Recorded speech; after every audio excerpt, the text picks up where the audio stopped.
विहार के अनुभव प्राप्त करना, जिसमें मैत्री, करुणा, मुदिता और उपेक्षा। यहां पर एक विशेष तथ्य को समझना चाहिए।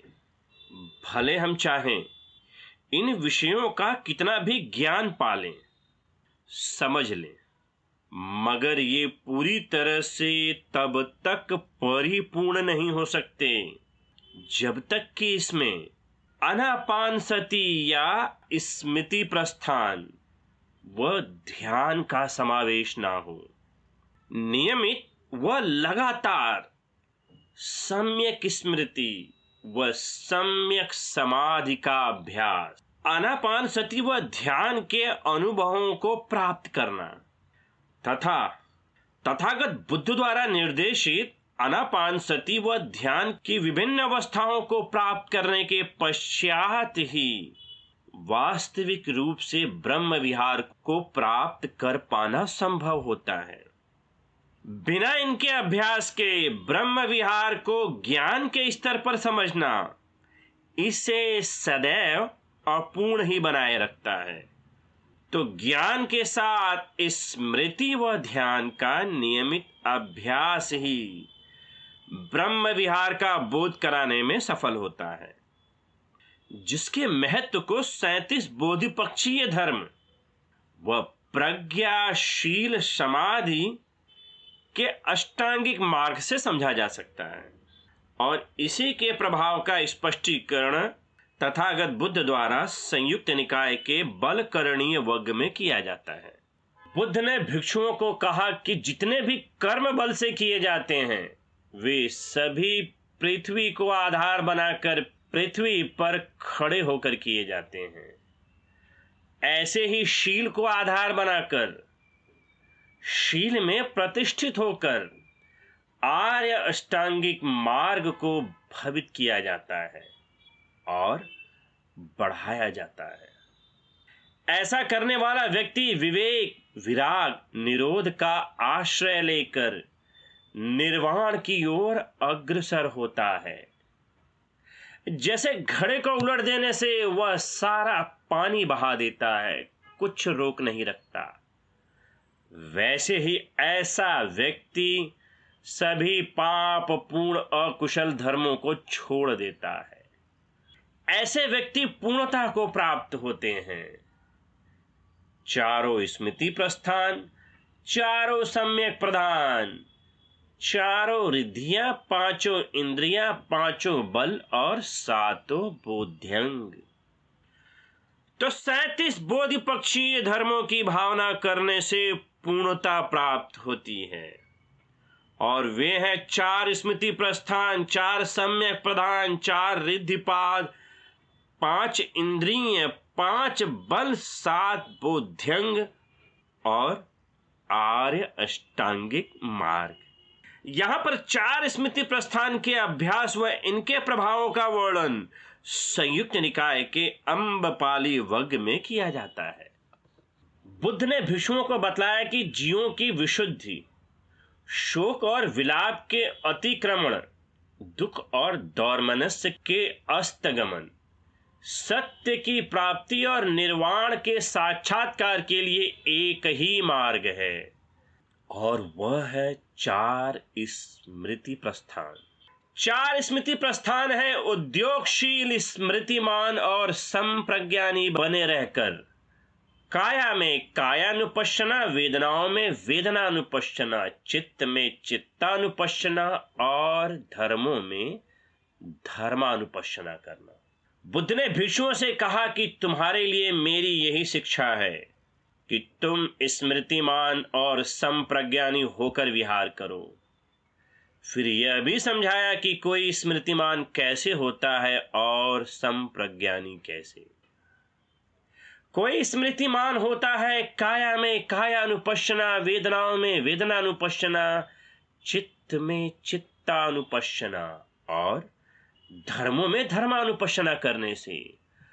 कोई संप्रज्ञानी होता है शरीर की हर परिस्थिति में वेदनाओं के स्तर पर अपने बारे में संपूर्ण जानकारी बनाए रखने से। तो 4 स्मृति प्रस्थान जिनका अभ्यास आनापान स्मृति में किया जाता है, यह स्पष्ट रूप से जागरूक होने की अवस्था है।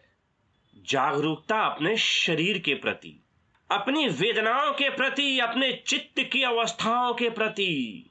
क्या हमारा मन अशांत है, व्याकुल है, बेचैन है, उसे पहचानना। जितनी सरलता से इन्हें कोई समझ लेता है, उतनी आसानी से वह अपने ऊपर नियंत्रण पा लेता है। और धर्म का ज्ञान, 4 आर्य सत्यों का बोध, प्रतीत्य समुत्पाद के नियम, अनित्यता, दुखता व अनात्मता की घटनाओं को घटित होते हुए देखना ही 4 स्मृति प्रस्थान का प्रभाव है, जो हमें जागरूक बनाती है। और इन्हीं के अभ्यास से भिक्षु जागृत होकर बोध को प्राप्त होता है। और इसी प्रकार 4 स्मृति प्रस्थान के नियमित अभ्यास के प्रभावों को संयुक्त निकाय के अनुसूत वग्ग में समझाया गया। इन सूत्रों में मुख्यतः प्रतिपादित किया गया है कि बुद्ध को काया में कायानुपश्यना, वेदनाओं में वेदनानुपश्यना, चित्त में चित्तानुपश्यना और धर्मों में धर्मानुपश्यना, इन पहले कभी नहीं सुने गए धर्मों में चक्षु उत्पन्न हुआ, ज्ञान जागा, प्रज्ञा जागी, विद्या उत्पन्न हुई, आलोक उत्पन्न हुआ। उन्होंने इन धर्मों को भवित कर लिया। इन 4 स्मृति प्रस्थानों को भवित करने और बढ़ाने से सिद्ध होते हैं एकांत, निर्वेद, विराग, निरोध, उपशम, अभिज्ञा, संबोधि और निर्वाण। जिन किन्हीं के 4 स्मृति प्रस्थान रुक जाते हैं, उनका सम्यक दुख क्षय गामी मार्ग रुक जाता है। जिन किन्हीं के ये 4 स्मृति प्रस्थान आरंभ हो जाते हैं, उनका सम्यक दुख क्षय गामी मार्ग भी आरंभ हो जाता है। इन 4 स्मृति प्रस्थानों को भवित कर और बढ़ाकर कोई अपार को भी पार कर जाता है। बुद्ध की यही शिक्षा है कि स्मृतिमान और संप्रज्ञानी होकर विहार करो। स्मृति प्रस्थानों को भवित करने और बढ़ाने से 2 में से 1 फल प्राप्त होने की आशा करनी चाहिए, इसी जीवन में निर्वाण लाभ अथवा उपादान के कुछ शेष रह जाने पर अनागामिता। 4 स्मृति प्रस्थानों का अभ्यास करने से तृष्णा जाती रहती है, जिससे निर्वाण का साक्षात्कार हो जाता है। स्मृति प्रस्थानों की भावना से तात्पर्य है काया, वेदनाओं, चित्त तथा धर्मों में इनके उत्पाद व्यय और उत्पाद व्यय को देखते हुए विहार करना। स्मृति प्रस्थानों का भावनागामी मार्ग है यही आर्य अष्टांगिक मार्ग। तो यहां पर 4 स्मृति प्रस्थान के प्रभाव के महत्व को समझा जाता है कि किस प्रकार यह आर्य अष्टांगिक मार्ग का पालन करने में सहायक होता है। यह 4 स्मृति प्रस्थान ही हैं जो सदैव भिक्षु को अपने मार्ग पर प्रशस्त करने में सहायता करता है। तथागत बुद्ध बार बार इस आनापान स्मृति के महत्व को समझाते हैं और एक ऐसा ही वर्णन संयुक्त निकाय के एक धम्म वग्ग में किया जाता है। बुद्ध ने भिक्षुओं को समझाया कि आनापान स्मृति एक ऐसा धर्म है जिसको भवित करने और बढ़ाने से बड़ा कल्याणकारी फल प्राप्त होता है। फिर यह भी बतलाया कि यह कैसे होता है। उन्होंने इसे भवित करने और बढ़ाने से ये 7 फल सिद्ध होना भी बतलाया।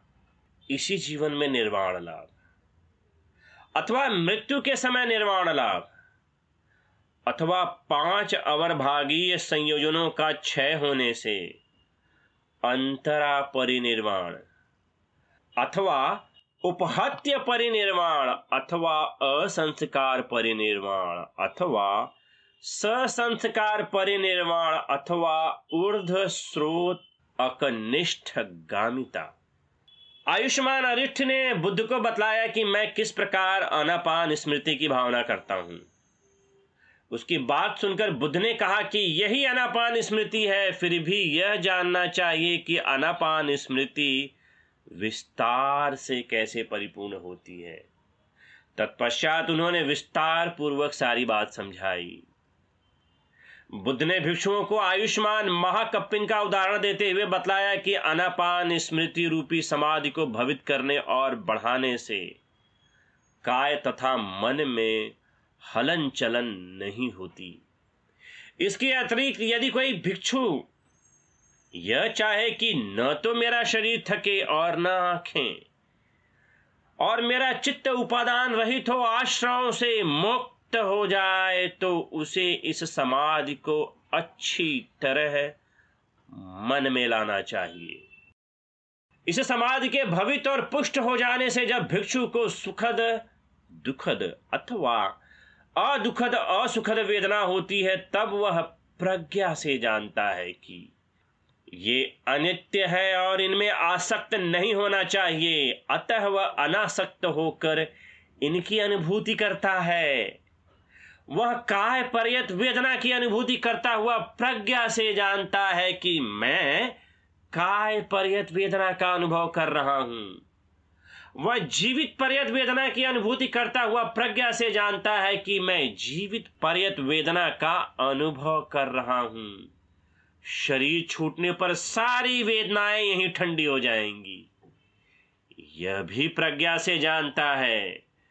यह ऐसे ही है जैसे तेल और बाती के प्रत्यय से प्रदीप जलता है और इनके न रहने पर बुझ जाता है। तो वेदनाओं के अनित्य स्वभाव को पहचानना चाहिए। वेदनाओं के आनंद में आसक्त नहीं होना चाहिए, बहकना नहीं चाहिए, क्योंकि जब तक यह शरीर है तब तक वेदना है। इस शरीर के समाप्त होते ही वेदनाएं भी समाप्त हो जाती हैं। ठीक उसी प्रकार कोई दीपक तब तक जलता है जब तक कि उसका प्रत्यय तेल व बाती है। यदि ये समाप्त हो जाए या ना रहे तो दीपक स्वतः बुझ जाता है। तो हम जैसे जैसे आनापान स्मृति का अभ्यास करते हैं, तो वैसे वैसे वेदनाओं और उनसे उत्पन्न तृष्णा के बंधन से मुक्त होने लगता है। और इसी सूत्र में फिर बुद्ध आगे कहते हैं, तब बुद्ध ने सभी स्थानीय भिक्षुओं को सभागृह में एकत्रित कर यह समझाया कि आनापान स्मृति रूपी समाधि को भवित और पुष्ट करने से शांत सुंदर सुख विहार होता है। इससे उत्पन्न होने वाले पापपूर्ण अकुशल धर्म दब जाते हैं। जैसे गर्मियों के मास में उड़ती हुई धूल अचानक खूब पानी पड़ने से दब जाती है। बुद्ध ने आयुष्मान आनंद से कहा कि यदि किसी चौराहे पर धूल का बड़ा ढेर हो, तो चारों दिशाओं से आने वाली गाड़ियों के वहां से गुजरने पर वह धूल शनय शनय छटती जाती है। वैसे ही काया में कायानुपश्यना, वेदनाओं में वेदनानुपश्यना, चित्त में चित्तानुपश्यना और धर्मों में धर्मानुपश्यना करते हुए पाप पूर्ण अकुशल धर्म कुछ न कुछ छटते रहते हैं। तो यहाँ पे धूल के उदाहरण को दो प्रकार से दिया जाता है। पहला, जब गर्मी के महीने में धूल उड़ती है, मगर जैसे ही उस धूल पर अचानक खूब पानी पड़ जाए तो धूल दब जाती है। ठीक उसी प्रकार आनापान स्मृति के अभ्यास से पाप पूर्ण अकुशल धर्म दब जाते हैं और सुख विहार की अवस्थाएं क्रमशः उत्पन्न होने लगती हैं। और धूल के दूसरे उदाहरण में आयुष्मान आनंद से बुद्ध कहते हैं कि जैसे किसी चौराहे पर धूल का बड़ा ढेर पड़ा हो, मगर जब जब उस चौराहे पर गाड़ियां चलती हैं, तब तब धीरे धीरे वहां की धूल छटती ही जाती है। ठीक वैसे ही 4 स्मृति प्रस्थानों का अभ्यास किया जाता है। काया में कायानुपश्यना, वेदनाओं में वेदनानुपश्यना, चित्त में चित्तानुपश्यना और धर्मों में धर्मानुपश्यना करते हुए पाप पूर्ण अकुशल धर्म भी छटते रहते हैं।